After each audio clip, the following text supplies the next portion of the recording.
Good morning, friends. Today we are going to throw the glance on part of speech.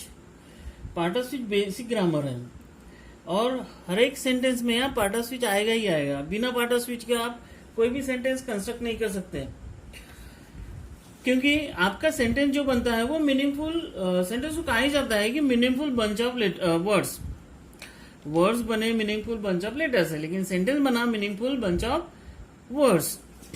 अब ये words होते क्या है? Words होते हैं आपके नाउन, इसमें आएगा प्रोनाउन, इसमें आएगा एडजेक्टिव्स, इसमें आएंगे वर्ब्स, इसमें आएंगे एडवर्ब, प्रीपोजिशन भी रहेंगे, कंजक्शन एंड इंटरजेक्शन. ये सारी चीजें आपके सेंटेंस में आएगी और सेंटेंस बना. अब ये सेंटेंस में इनका स्थान फिक्स होता है. ये जो स्क्रीन पर आप देख रहे हैं यही पार्ट ऑफ स्पीच है. Noun, pronoun, adjective, verb, adverb, preposition, conjunction and interjection. There are 8 part of speech in English. अब इनका स्थान फिक्स होता है, इन्हें हमें पहचान में आना चाहिए और पहचान के इनका यूज करना चाहिए हमें सेंटेंस में किस तरह से होता है. अब ये पार्ट ऑफ स्पीच एक बार आपने इसकी स्टडी कर ली तो आप सेंटेंस कंस्ट्रक्ट कर सकते हैं व्यवस्थित रूप से. स्पीकिंग में आपको ये हेल्प करेंगे और ओवरऑल आपका कम्युनिकेशन स्किल भी बढ़ेगा. चलिए स्टार्ट करते हैं नाउन से. सो नाउन माने क्या? नाउन माने संज्ञा, नाउन माने नाम. So a word that represents a person, thing और प्लेस एक्सेट्रा कॉल्ड नाउन. जो संज्ञा होती है वो हम लोग व्यक्ति, चीजें या जगहों को दी जाती है, उसको हम संज्ञा करते हैं, नाउन कहते हैं. नाउन के प्रकार हुए 5. First of all common noun.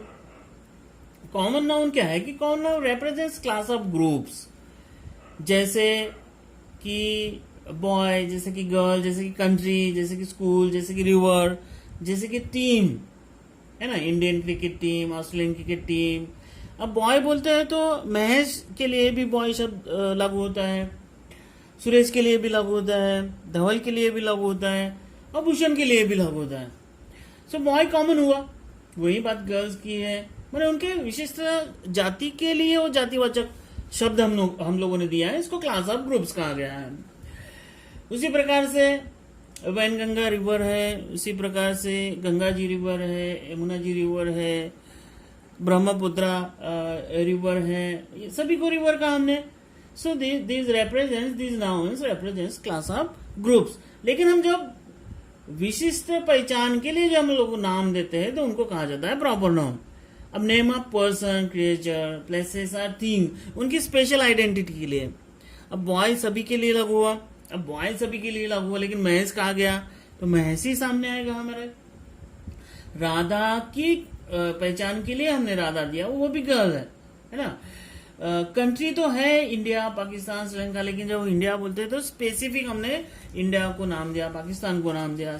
तो गौरनगर, जयदुर्ग हाई स्कूल, वैनगंगा, तो ये प्रॉपर नाउन हुए जो उनकी विशेष पहचान के लिए हमने दिए हैं. Then moving up to next one, collective noun. अब कलेक्टिव नाउन रिप्रेजेंट्स करता है प्लेसेस एंड थिंग्स, मतलब समूहों का बोध होता है, चीजों को नाम देते हैं हम लोग. समूहवाचक संज्ञा कहा गया है इसे. प्राणी, स्थानों या वस्तुओं का बोध जो नाउन कराता है वो कलेक्टिव नाउन है. अब आर्मी की बात लीजिए, आपके सामने ये एग्जांपल्स दिए गए हैं. आर्मी में जो कमांड देता है वो ऑफिसर आर्मी का हिस्सा है. अब जो कमांड को फॉलो करता है वो सैनिक आर्मी का हिस्सा है. टैंक, बड़े बड़े तोहफे, बड़ी बड़ी बंदूकें, सब आर्मी का हिस्सा है. लेकिन हम एक एक चीज गिनाने के बजाय हम पूरे बंच को नाम दिया हमने आर्मी. वही बात फैमिली की होती है, क्लास की होती है, स्कूल की होती है. स्कूल में सारी चीजें स्कूल का हिस्सा है. टेबल, बेंच से लेकर बुक्स, बिल्डिंग से लेकर ब्लैक बोर्ड से लेकर सारी चीजें, फैन से लेकर सारी चीजें, teacher and principals and all that. So these are collective noun. Next one is material noun. So material noun that means कि हमने क्या किया, चीजों को नाम दिया उनकी पहचान के लिए. जैसे गोल्ड चीजों से, धातुओं से बनी है.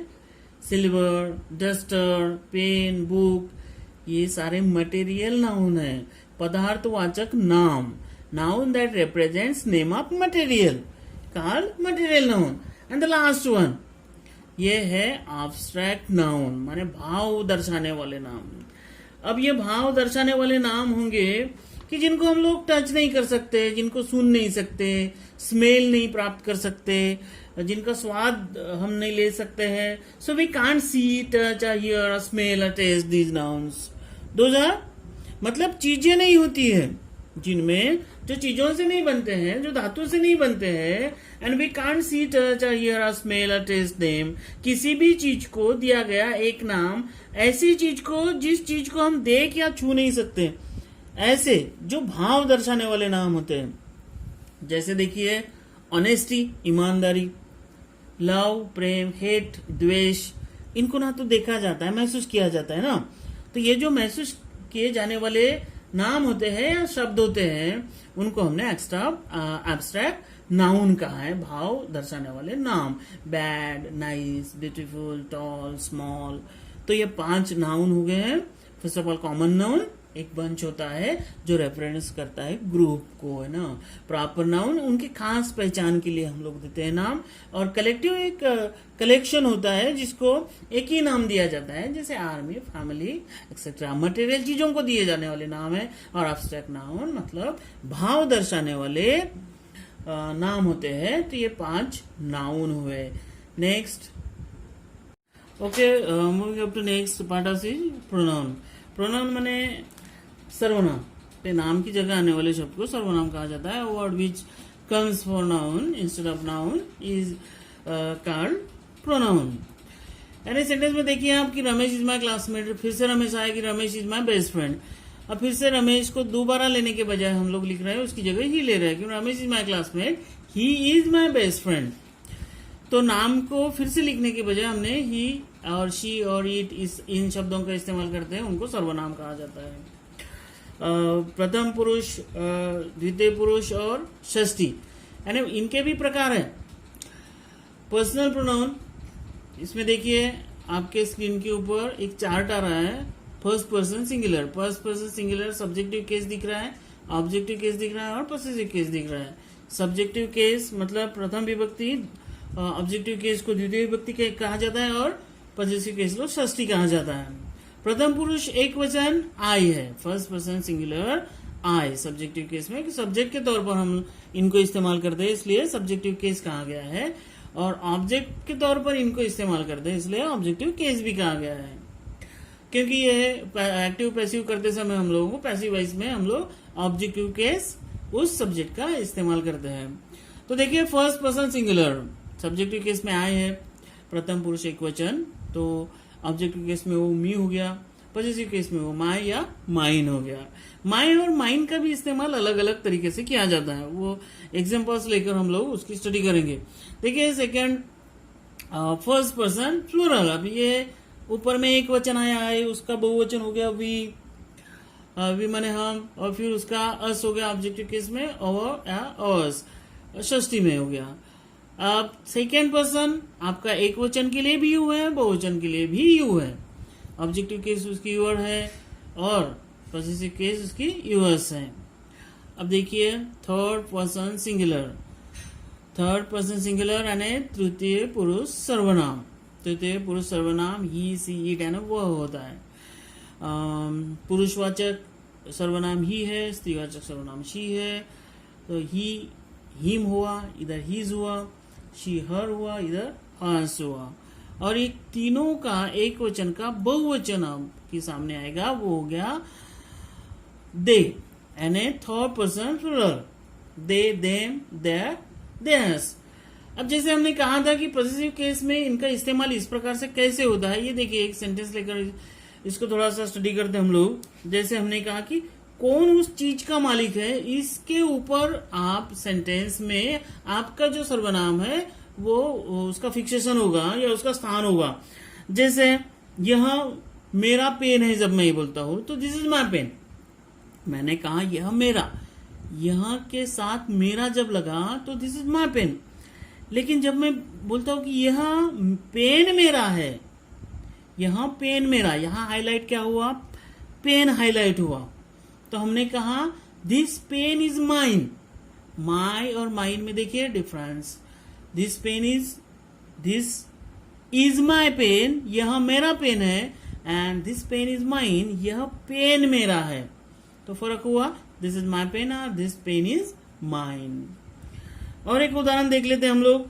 यह हमारी किताब है, जब हम बोलेंगे तो this is our book, this is our book, यह हमारी किताब है। जब हम बोलेंगे कि यह किताब हमारी है, तो this book is ours. So second pronoun is reflective pronoun or intensive pronoun. So reflective pronoun, intensive pronoun ये ऐसे होते हैं, ये जो सेंटेंस में इनके स्थान के ऊपर डिपेंड करता है कि वो रिफ्लेक्टिव प्रोनाउन के तौर पर आए या इंटेंसिव प्रोनाउन के तौर पर आए। ये होते हैं my self, your self, himself, her self etcetera. एक उदाहरण देखते हैं हम लोग कि रिफ्लेक्टिव और इंटेंसिव प्रोनाउन किस प्रकार से होंगे। ये देखिए, I will do it my self. जब आप बोलते हैं कि मैं खुद यह काम करूंगा, मैं खुद यह काम करूंगा, यानी आपका जो प्रोनाउन आया है माई सेल्फ, वो वर्ब के बाद आया है, I will do it my self. लेकिन सेकेंड सेंटेंस में देखिए क्या है, my self will do it. पहले में आपने ऑप्शन छोड़ा था कि मैं खुद ये काम करूंगा, हो सकता है मेरे साथ और कोई काम कर सकता है, लेकिन दूसरे सेंटेंस में आपने ऑप्शन ही नहीं छोड़ा है। I myself will do it, that means कि मैं खुद ही ये काम करूंगा, मैं खुद ही ये काम करूंगा।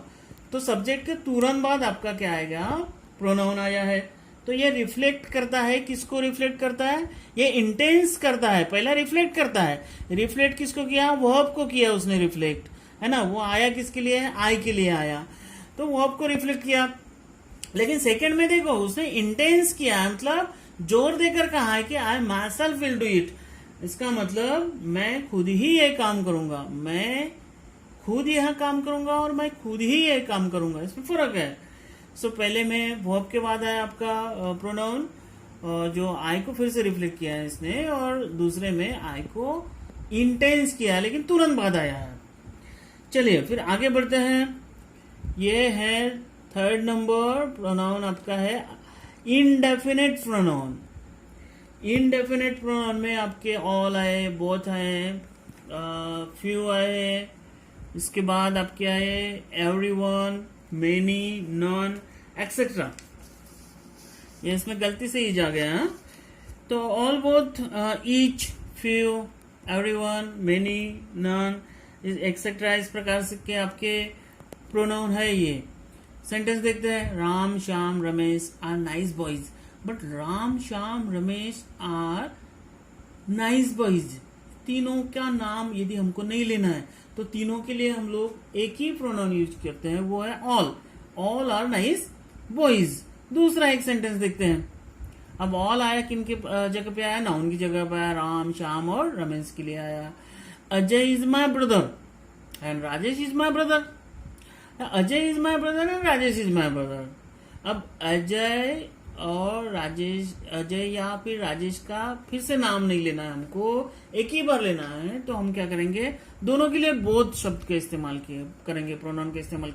Both Ajay and Rakesh are my brothers, इस प्रकार से। तो बोथ आया, दोनों के लिए आया सर्वनाम। देखिए उसके बाद है डेमोन्स्ट्रेटिव प्रोनाउन।